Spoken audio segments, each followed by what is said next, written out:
All right. It's Bear in Mind or BS, the segment where we take you around the NFL training camp's news cycle and let you know what fantasy managers need to bear in mind and what's a load of malarkey. Let's start down there in your neck of the woods, Eric, where the Houston Texans have placed running back Joe Mixon on a non-football injury list. He's expected to, quote, be okay fairly soon, per Adam Schefter. How do you guys feel about this? Are we avoiding Mixon, currently RB20 overall and 55 going off the board in Fantasy Pros ECR? I have, some interest, I think, in Nick Chubb. I have him right around that top 50 running back mark. He's RB59 in ECR. Woody Marks, RB87. I'm a lot higher on these backup Texans running backs now, given this news, Eric. Do you feel similar, and are you out on Mixon at his current price tag? To your latter question, yes, I am out on Mixon at his current price tag. I'm pretty close to the Texans beat, and I know that this was an injury that not that long ago was being reported that it wasn't going to hamper him at all, and he'd be ready for the start of training camp, and then he'd be ready for the start of preseason. And now he ends up on injured reserve, and not just the PUP, right? Like the non-football injury list. Like there's some oddness to whatever led to this injury that we're not getting a full picture of. So, anytime a situation gets murky like this, that's usually a time where I start to peel back a little bit. So I won't find myself with much more of Joe Mixon. In terms of the alternatives there in the Texans backfield, bit more on the Marks train than I am with regard to Nick Chubb. I think Chubb is probably the better early season target. I think that, reports out of camp is that he looks strong and explosive. I have limited faith about his ability to maintain that over the course of his in a flex position for a couple of weeks or whatever it might be. Nick Chubb is probably the better target, but I really like what they got in this kid Marks in the draft this year, right? You're getting him as RB 87 off the board. He's a pretty proficient pass catcher, and for my money, an even better pass blocker, which is obviously critical to the success of CJ Stroud and this Texans offense heading into year number 3 of this install, right? So I think that Marks you might have to be a little bit more patient with, but I love the price tag, and I think on the season as a whole, you got a pretty good shot at getting value out of him. So it sounds like Eric is certainly bearing this in mind when it comes to his fantasy rankings for the season. Steve, I asked Debro earlier on the Fantasy Pros live stream over there on twitch.tv/fantasypros that is this a backfield we should be getting invested with the likes of Chubb or Marks, taking them as potentially our last pick in redraft, or is this just a backfield to avoid? And he seemed very much out on this Texans backfield as a whole, and that if he's getting invested, it is going to be through the air with the likes of someone like Jaylin Noel, like Nico Collins, like Jaden Higgins. Do you feel similar? Yeah, I'm definitely I am bearing this in mind. If his ADP falls a little bit more, I'm probably going to take him. Oh, wow. But you saw me kind of get a little distracted while Eric was talking, because while you two were yapping, I had to make sure Damian Pierce didn't die. He's still there as far as I'm concerned, right? Like he still exists. I'm pretty sure he's banged up though, even to he's like enter training camp. The list. Okay, but we're gonna say Damian Pierce is a little banged up. He said they said he should be fine for like ready to go. Nick Chubb, no, that's a no for me, dog. Okay. Like Woody Marks, maybe, but like, as you know what? No, leave them all on the free agent wire. If Mixon falls to running back 25 or later, though, you should be picking him. Okay. You should be picking him. All right. Well, some divided areas of this house. And let's go ahead and let's move forward out to Los Angeles, where Rams quarterback Matthew Stafford not practicing this week yet again with back soreness. I've kind of made the argument that I think that is why Davante Adams' ECR ranking and ADP is, pretty low towards the mid back end of wide receiver 2 territory, Steve, because he is tied to someone like Matthew Stafford, who is an aging quarterback who has a history of injuries. They have Jimmy Garoppolo, who is taking first team reps in the interim. That said, like, I am kind of willing to risk it for the biscuit with both Adams and Puka because the upside is so high. But is this something we need to bear in mind when we are considering Rams pass catchers? Do you think that Stafford's health already not great to begin the season? No. No, you don't. And this is so reminiscent to me of, I don't know if either of you love the NBA, but I do. And there was one time at the end of the Spurs dynasty where Greg Popovich sat Tim Duncan out for a game, and the reason listed was old. That was, and that is why Matthew Stafford isn't there. Okay. He's old. He's just listen, he's fine, right? Like, I'm sure he's sore. I hope. Probably is. But him and Sean McVay know he doesn't need a training camp. He doesn't need to push himself. He's ready to go. He's a vet. He knows what he's doing. Get Jimmy Garoppolo those first team reps in case something does happen so he knows what he's supposed to do. Sure. But when the season rolls around, we know how Matt Stafford is. We watched this man blow out an ACL and finish a drive. He'll be there when the time comes. Matthew Stafford is going to be fine, and Davante Adams and Puka Nakua are going to feast from the wide receiver kingmaker himself. Eric, are you with Steve in alignment that this might just be a pile of bull that we're getting served out there in Los Angeles? Yeah, this smells like some BS. I have no doubt, as the injury report indicates, that his back is in fact sore. But I think that we've seen Sean McVay take a pretty conservative approach to the preseason and the offseason on the whole. Right, he was one of the forefathers of resting his starters through the entirety of a preseason a few years back. Right, so I think this is much more about keeping him in game shape for the regular season than it is anything to be concerned about his availability for week 1. Okay. Yeah, and that's kind of what the comments are saying in the live chat as well. Brent saying Stafford is tough. He will play. They're just playing it safe. And also thinking Adams is a value. I'm with you there. And Angie saying old with a laughing emoji. Old by NFL terms. I'm old by NFL terms. Steve's out of the league if he's a running back at this point. You just turned 30. Oh, yeah. I'm fine. I'm 31. Darby Cliff is 29, brother. Darby Cliff is 29. Derrick Henry's 32. I know, but he's Derrick Henry. He's immortal. You just wanted to draft Nick Chubb, isn't he like 75? Well, I know, but I'm just saying, like it's all. Now, if we're talking about Eric, oh yeah, Eric. Then my game tape's in black and white, y'all. Let's stay at the running back position here and go to the Jaguars running back Tank Bigsby, getting the biggest workload so far in Jaguars camp. This is per Sports Illustrated John Shipley. I did verify John Shipley is a real person. He's not AI.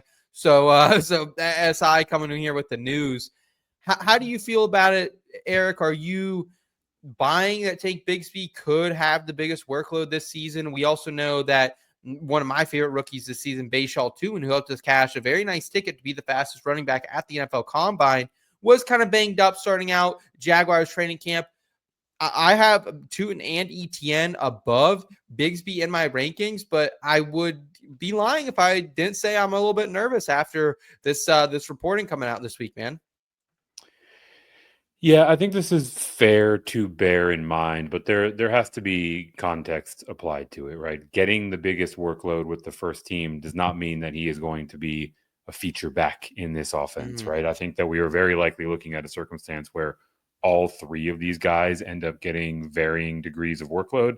And anytime that that's the case, that there is a multi-threaded approach at a singular position, usually the one guy who's not like the others is the one that is going to get the highest or the largest piece of the pie in that split, right? Tank Bigsby is the purest between the tackles runner of the three. So his grasp on the early down work, I think, is going to be borderline a stranglehold, while ETN and Tootin are going to fight out for a little bit of hurry up work, a little bit of passing game work, maybe a tiny bit of red zone work. But I don't think that we're going to see any of them get past like 45% opportunity share in this backfield. So I think Bigsby represents a value. I just don't think that we should overreact and draft him like he's going to be the bell cow. Steve, we got big boy problems in Big D left tackle Tyler Guyton. He's going to be missing 4 to 6 weeks with a bone fracture. Also, guard Robert Jones. He suffered a broken bone in his neck, expected to miss 2 to 3 months. I felt like I've been the low guy on Javonte Williams. I just refuse to rank him higher.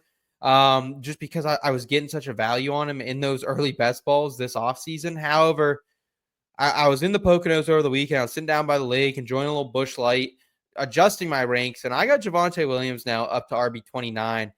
Should I maybe rethink that and recalibrate, Steve, especially given the news about the Cowboys offensive line?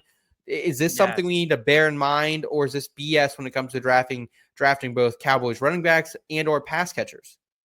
All right, so these are like two very different problems. Yes, this is a big problem for Dallas. This is a huge problem. As far as Javonte Williams goes, they could have the best offensive line they've ever had in Dallas, and he shouldn't be nowhere near your RB29. Let's call that right now. Just But this is a big problem. This is a huge problem for Dallas because their offensive line last year was abysmal and they were terrible. Now their offensive line is injured and they're going to be bad again. Listen, Dak suffered a very, very, very complicated and devastating ankle injury a few seasons ago that really reduced his ability to be mobile. His mobility took a hit. And it is not a knock on Dak Prescott to say that. That was a gruesome and very, very difficult to return from injury. The fact that he's back on the field at all is a testament to his work ethic and his talent. A bad offensive line with a less than stellar mobile quarterback equals big problems in Big D. All right. That is a huge problem. You cannot have these really kind of bad and unproven running backs, an injured offensive line, and kind of a statue now in Dak Prescott, and really expect much to happen in terms of production. Mm-hmm. Eric, I definitely understand what Steve's saying here, but at the same time, the one good thing about this offense in years past is it's usually pretty consolidated, right? It's CeeDee Lamb getting a boatload of targets. It's usually that wide receiver too. Brandon Cooks in recent years now entered George Pickens. Jake Ferguson kind of cleaning up the underneath and the end zone looks. And then whoever the running back is by, week 7, week 8, usually gets a lot of burn down the stretch. So I am concerned about the Cowboys, but I'm still not shying away from drafting them when it comes to fantasy. I just don't have any exposure in the betting markets and probably won't given this news.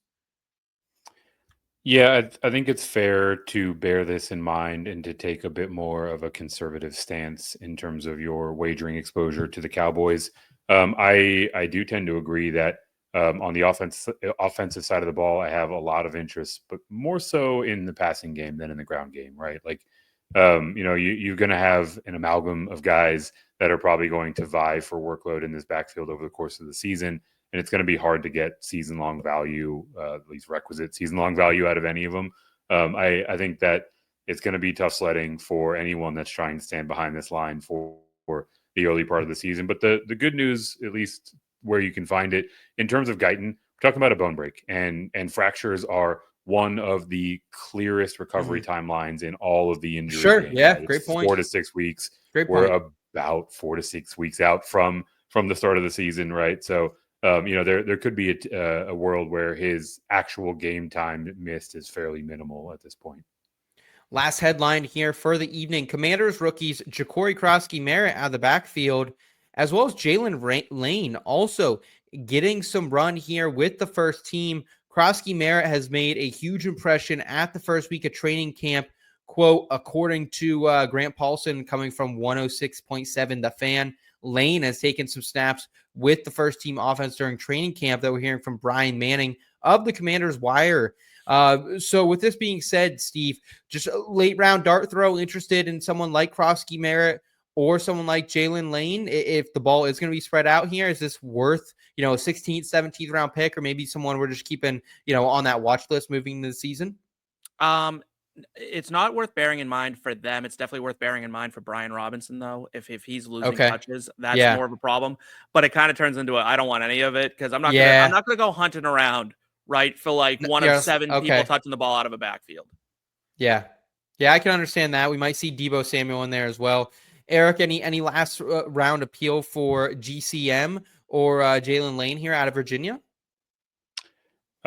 Drafting today, probably not. But as we get further through camp and the preseason, I'm open to changing that position, right? Specifically, so you're bearing in mind slightly.